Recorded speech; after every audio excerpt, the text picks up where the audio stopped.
One day, a rich dad took his son on a trip to a village. He wanted to show his son how poor someone can be. They spent time on the farm of a poor family. On their return from the trip, the father asked his son, "How was the trip?"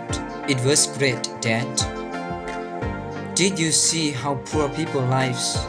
asked the father. "Oh yes," said the son.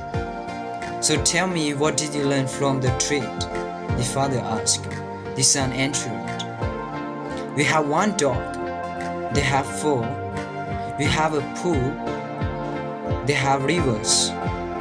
We have tube light at night. They have stars.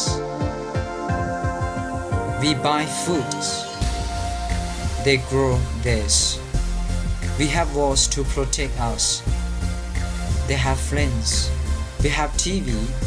They spend time with their family." The boy's father was speechless. Then his son added, "Thanks, Dad, for showing me how poor we are."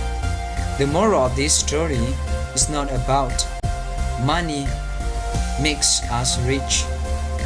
It's simplicity, love, compassion, friendship, values, family makes our life rich. I hope this story can help you and somebody that you love. Thanks.